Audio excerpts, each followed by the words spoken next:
supercars from different times came to Moscow. At the Autoculture festival, which took place in the capital of Russia, there were many bright and interesting sports cars. What are these cars? I will tell about them.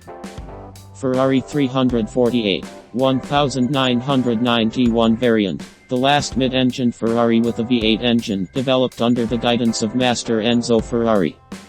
Ferrari F355, also with a V-shaped 6-cylinder engine, which was produced from 1994 to 1999. This model is considered one of the best among all Ferraris in terms of balanced driving performance.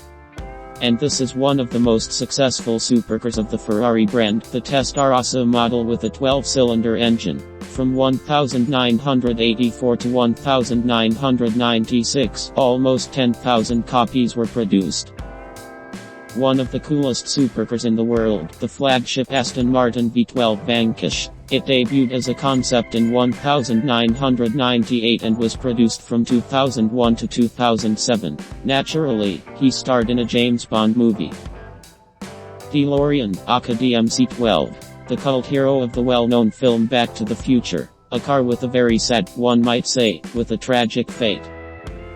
At the festival, a scattering of Porsches made in different years in different versions and with different content flaunted. All these are sports cars, those very famous Porsche 911s that once made the company a name. For some, Porsche is the most important, most correct and most status sports car. For others it is a very expensive rarity, such as this Porsche 356, the first production model of the brand, in which, nevertheless, the famous trademarks all over the world.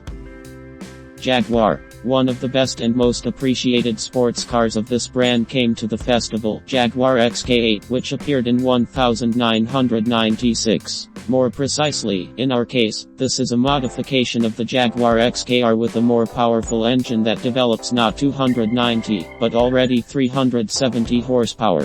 The last Jaguar of the XK8 family, the XKR, was made in 2014.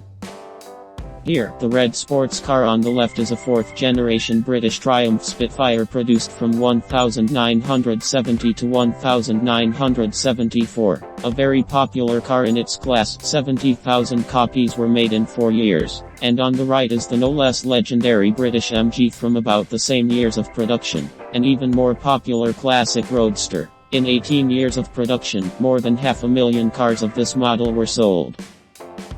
Maserati Grand Sport, a very successful, and therefore very successful sports car, which from 2001 to 2007, together with coupe and spider modifications, produced more than 12,000 copies. Many eminent manufacturers, as soon as their brand rises to a high level of prestige, tend to acquire their own sports cars. Here, under the Acura and Honda brands, the NSX mid-engine supercar was brought to the market in the early 1990s. And Dodge also likes to shock buyers with cool sports cars. Here, for example, is the famous Dodge Viper in an upgraded version of the 1996 GTS.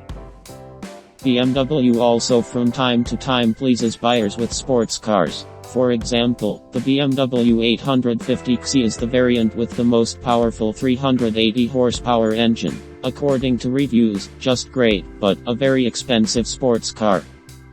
But its opposite is the BMW Z1. It was produced for only 3 years. From 1988 to 1991. Of the features, doors descending into high thresholds. And a little further you can see the BMW Z8, which was made from 1999 to 2003. Another compact sports car from BMW. It entered the market under the designation Z3 and was produced from 1995 to 2002 at the company's plant in the United States in roadster and coupe versions.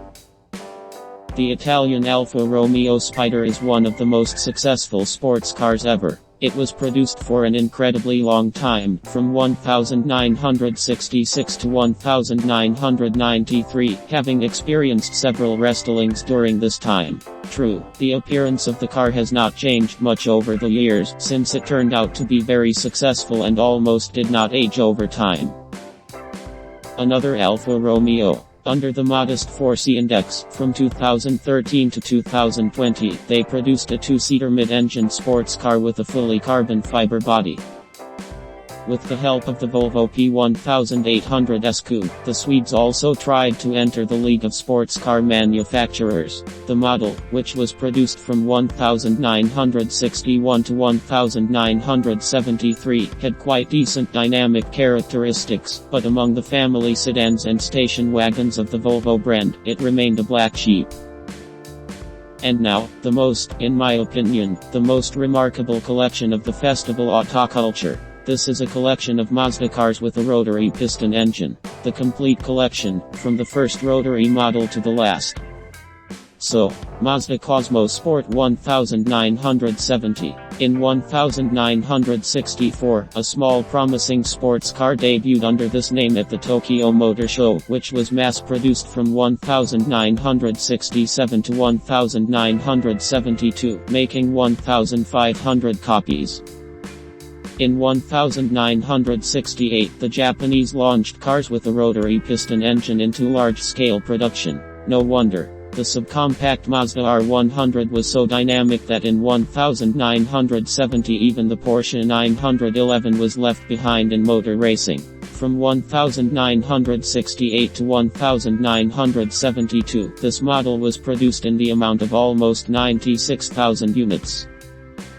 In 1969, the Mazda Luce R130, the rarest coupe to date, appeared, which produced less than 1,000 copies from 1969 to 1971. Then, in 1970, the Mazda RX-2 went into the series. Here the RX index, familiar from the following rotary cars, first appeared in the designation. It was a rotary modification in the Capella family of cars. The rotary engine developed 130 forces at that time for a car weighing 950 kg. Very cool. From 1971 to 1978, the Mazda RX-3 was produced, shining in motorsport. Not surprisingly, the farewell series of this model, designated ST, was made in a stylish sports body kit. A car from this series was shown at the festival. At the same time, the RX-4 model was also built in a modified body, which was also supplied to the USA. Her life on the assembly line was divided into two series. The first was produced from 1972 to 1974, and then the car was restyled in order to keep up with the rapidly changing automotive fashion at that time. Then, in 1975, the Mazda RX-5, the conceptual successor to the Mazda RX-4, went into production. Where did the RX-6 go? I don't know. But since 1978, Mazda's concept of rotary-powered cars has changed significantly. The Prim Coupe has been replaced by a real sports car. They became the Mazda RX-7. He significantly improved both aerodynamics and handling. Now we have a representative of the first-generation RX-7. At the same time, Mazda began producing a special model specifically for the Japanese market. Interestingly, it was equipped not just with a rotary piston engine, it was equipped with a turbocharger. In 1985, the Mazda RX-7 of the second generation went into the series, the engine power of which was increased first to 185 and then to 205 horsepower. At the same time, the working volume of the rotary engine was only 1.3 liters. In 1992, the third-generation Mazda RX-7 entered the market, the appearance of which was given smoother and more rounded features. The main innovation in its design was a twin-turbocharged rotary piston engine that developed an impressive 265 horsepower. The production of this car lasted 10 years. By the way, over the years, Mazda RX-7 cars have been made in unexpectedly large numbers, more than 800,000. Finally, in 2003, Mazda launched the RX-8 model, a sports car with a completely new body, and a four-door rear auxiliary doors facilitated access to the second-row seats that appeared on the coupe. The second hallmark of the RX-8 was the return to naturally aspirated rotary engines. In production, the Mazda RX-8 lasted until 2011 and became the company's last rotary piston sports car. Initially, the promised next generation of rotary piston vehicles, which was to be designated RX-9 and equipped with a hybrid powertrain, in the end was never born.